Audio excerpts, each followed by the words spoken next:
Saviez-vous que le bâtiment le plus hanté d'Angleterre fut construit par un roi étranger qui ne parlait même pas anglais?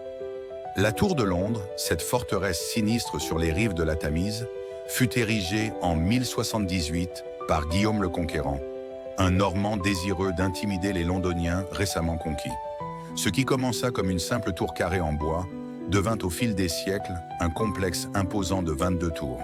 Tour à tour, palais royal, prison d'État, arsenal, trésorerie et même zoo royal. Le premier de Londres, où lions et éléphants émerveillèrent la cour dès le XIIIe siècle. Mais c'est comme lieu d'exécution qu'elle gagna sa réputation la plus sombre. Anne Boleyn, Catherine Howard, Lady Jane Grey, toutes ces reines y perdirent leur tête. Thomas More, Walter Raleigh et d'innombrables prisonniers politiques y attendirent leur mort, gravant parfois des messages désespérés dans les murs qui subsistent encore aujourd'hui. Mystère et secret. Les fantômes hantent prétendument chaque recoin de la tour. Le plus célèbre est celui d'Anne Boleyn, aperçue portant sa tête sous le bras. En 1864, une sentinelle mourut de peur après avoir rencontré l'apparition d'un ours, vestige du temps où ces animaux occupaient la ménagerie royale.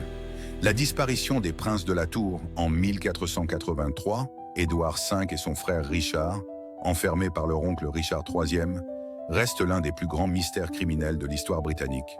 2 squelettes d'enfants découverts en 1674 sous un escalier pourraient être les leurs. Une tradition séculaire veut que si les 6 corbeaux résidents quittent la tour, le royaume s'effondrera. Un Raven Master est spécialement employé pour s'occuper d'eux et leurs ailes sont légèrement coupées par précaution. Prouesse technique. La tour blanche originelle, avec ses murs de 4,6 mètres d'épaisseur, fut une prouesse architecturale médiévale.